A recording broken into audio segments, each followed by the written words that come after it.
구독경제, 소유의 종말. 구독경제란 일정액을 내면 사용자가 원하는 상품이나 서비스를 공급자가 주기적으로 제공하는 신개념 유통 서비스를 일컫는다. 일정 금액을 지불하고 주기적으로 생필품이나 의류 등을 받아 사용하거나 여러 종류의 차량을 이용할 수 있는 서비스 등이 대표적이다. 현재 세계의 경제를 선도하는 애플, 아마존 같은 기업들은 모두 구독 경제를 도입하고 있다. 국내외를 가리지 않고 많은 기업이 구독 경제 회사로 진화하고 있다. 구독 경제는 다른 경제 트렌드보다 선점 효과가 크다. 선금을 내는 비즈니스 모델인 만큼 소비자와 제공자 사이의 신뢰가 매우 중요하다. 후발주자는 이미 끈끈이 맺어진 신뢰를 비집고 들어가기가 어렵다.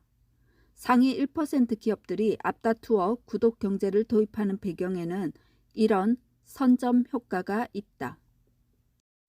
우리가 상상하는 모든 제품과 서비스, 그리고 결제 방식조차도 구독이 가능한 시대가 왔다. 구독 서비스에는 한계가 없으며 상상력의 끝에 구독 경제가 있다. 구독 서비스에서 가장 중요한 세 가지 요소. 구독 적합성. 구독자는 선금을 내면서까지 필요가 없는 제품과 서비스를 굳이 정기적으로 구독할 필요가 없다. 지금처럼 불특정 다수를 대상으로 하는 제품과 서비스가 아닌 고객 각자에게 맞춤형 제품과 경험을 제공할 수 있어야 한다. 고객의 취향을 고려하고 숨겨진 불편을 알아내 해결해줘야 한다. 이런 서비스를 제공하기 위해서는 우리의 제품과 서비스를 제공하는 구독자 각각에 대해서 알아야 한다. 그렇기에 개인을 특정할 수 있는 아이디가 매우 중요하다. 경제성. 정기적으로 비용을 지불하는 구독 경제의 경우 구독자가 일반적인 상품이나 서비스를 받는 것보다 훨씬 저렴하다고 느껴야 구독을 고려할 수 있다. 경제성은 단순히 제야만을 이야기하는 게 아니다. 예를 들어 명품 시장이나 경험과 추억 위주의 비즈니스 모델, 콘서트, 여행 등은 경제성보다는 가심비를 중시하는 경향이 있다. 이런 경우도 큰 틀에서 효용성을 기반으로 한 경제성이라고 봐도 무방하다. 이처럼 경제성은 기존의 비즈니스 모델과 비교했을 때 구독 서비스만이 가지는 가치의 양적 차별을 모두 일컫는다. 편리성. 만약 기존 서비스보다 편리함을 제공하지 않는다면 소비자의 입장에서는 서비스를 구독할 이유가 없다. 편리함이 없는 제품이나 서비스를 선금을 내면서 사용할 이유가 없기 때문이다.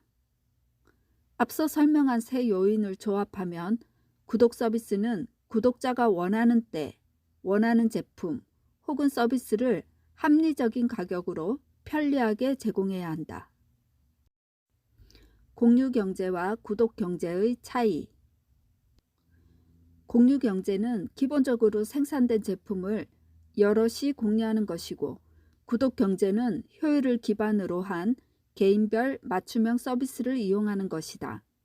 구독경제의 대표적인 기업인 넷플릭스와 음원 사이트들이 다운로드가 아닌 스트리밍 형식으로 서비스를 제공하는 것이 그 예다. 설레지 않으면 버려라. 곤도 마리에. 자신이 필요한 물건만 소유하는 미니멀 라이프가 대세가 되면서 구독 경제도 같이 조명을 받고 있다. 미니멀 라이프를 유지하는 방법으로 기존 구매 방식과 결이 다른 구독 경제를 택하고 있는 것이다. 구독 경제와 미니멀 라이프는 두 트렌드 모두 물건의 소유가 아니라 이용에 초점을 두는 것도 비슷하다.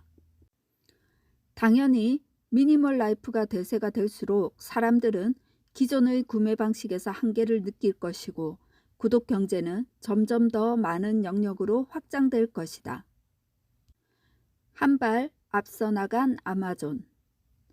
아마존은 아마존 프라임을 통한 유통시장의 성공을 바탕으로 다양한 시장으로 진출했고 음악 스트리밍 서비스 시장에서도 빠른 성장세를 보이고 있다.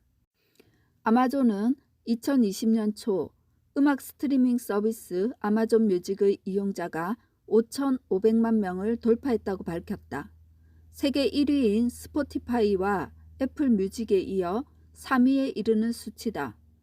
2위인 애플 뮤직과의 가입자 수 차이는 500만 명밖에 나지 않는다.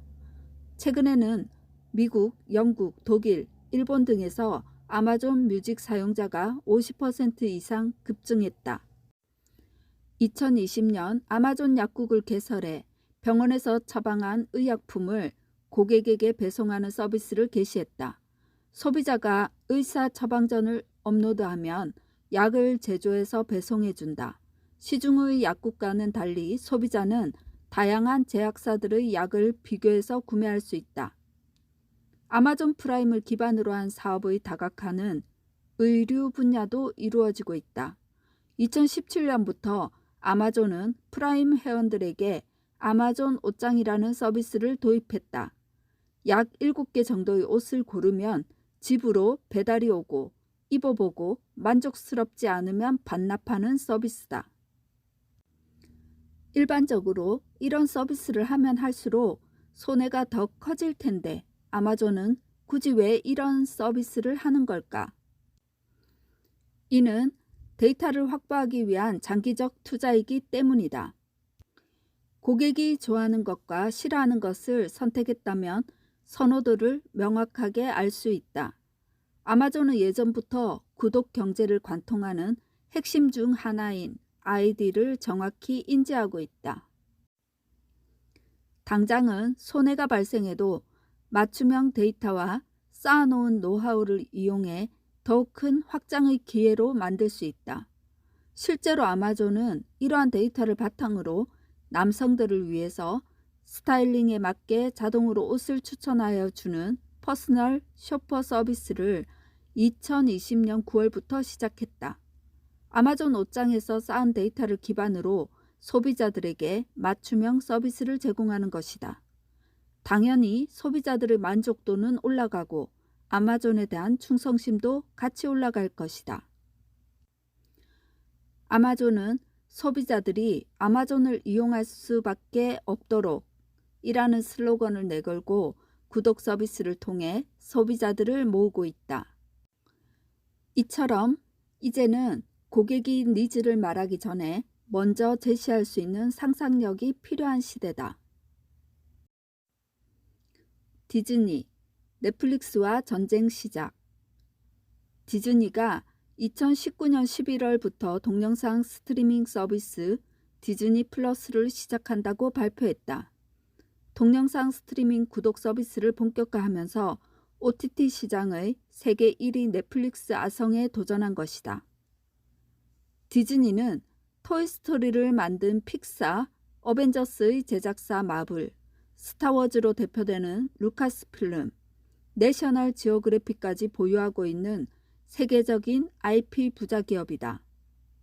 심지어 디즈니는 할리우드의 큰손 21세기 폭스를 인수하여 심슨 가족, 엑스맨 등의 IP까지 확보한 전 세계 컨텐츠 업계의 절대 강자다. 우리가 좋아하는 미키마우스, 아이언맨, 토르, 다스베이더 등 유명한 캐릭터의 상당수는 디즈니의 캐릭터다. 디즈니는 디즈니 플러스 외에도 스포츠 전문 서비스인 ESPN 플러스와 별도의 OTT 서비스인 훌루를 자회사로 보유하고 있다. 2020년 2월 초 훌루의 가입자는 3,600만 명으로 전년보다 33% 증가했으며 ESPN 플러스 가입자도 140만 명에서 1,210만 명으로 증가 추세다. 디즈니 플러스만 보면 가입자가 전 세계 2억 명 이상의 유료 가입자를 보유한 넷플릭스의 반도 안 되는 수준이지만 훌루 등 디즈니 계열 OTT 가입자를 모두 합하면 넷플릭스 가입자의 절반을 훌쩍 넘는 가입자를 확보 중이다. 디즈니는 이미 OTT 절대 강자인 넷플릭스를 위협하고 있다. 이렇게 모든 요소를 다 갖춘 디즈니에게 부족한 것이 있다. 바로 디즈니 고객들의 선호도, 예상 구입 제품 등을 확인하고 예측할 정교한 데이터를 확보하지 못하고 있다는 것이다. 디즈니는 컨텐츠와 캐릭터 상품을 제공하지만 고객이 어떤 캐릭터를 좋아하는지, 어떤 컨텐츠를 보는지 알 수가 없다. 지금까지 디즈니는 컨텐츠를 만들어서 넷플릭스나 동영상 플랫폼 등에 팔고 나면 그 이후에 시청자의 피드백을 얻어내기가 어려웠다. 구독 경제 시대에서 가장 중요한 것은 사이트에 접속하는 개인 아이디다. 구독 서비스에는 결국 고객의 니즈를 파악해야 한다. 당연한 순서로 니즈의 알고리즘을 찾기 위해서는 빅데이터가 필요하고 거대한 데이터의 바다 속에서 개인을 특정하기 위해서는 로그인 아이디가 필수다. 디즈니는 자신들의 이러한 약점을 극복하고자 구독 서비스를 도입한 것이다. 이제 디즈니의 약점인 아이디 경제의 문제는 데이터가 쌓이면서 곧 해결될 것이다. 구독자 각자에게 맞추어 서비스를 제공해야 하는 아이디 경제는 이미 시작됐다. 시장의 영역도 점점 커지고 있다. 에스토니아, 세계 최초로 국가의 전반적 행정을 디지털화한 나라. 세계 최초로 인터넷 투표를 시작한 나라. 세계 최초로 전자영주권인 이-레지던스 제도를 시작한 나라. 세계 최초로 전 국민의 유전자 지도를 만들려는 나라. 인터넷 전화의 대명사 스카이프, 해외 송금과 핀테크의 대명사 트랜스퍼와이즈, 세계 각국에서 음식을 배달하고 있는 배달 로봇 회사 스타쉽 테크놀로지, 우버의 아성을 위협하는 차량 공유 플랫폼 볼트. 이 모든 것이 있는 나라 에스토니아. 에스토니아는 1990년대 초 소련에서 독립했다. 나라에 천연 자원도 없고 국토도 우리나라의 절반 정도뿐인 작고 가난한 나라였다. 독립할 당시에 전화기 보유 가정이 절반이 안 됐을 정도로 IT와는 거리가 먼 나라였다. 그런 나라가 현재는 세계에서 가장 선진화된 디지털 행정 서비스를 제공하고 있다. 에스토니아의 이런 디지털 서비스의 배경에는 2001년 제작된 엑스로드라는 시스템이 있다.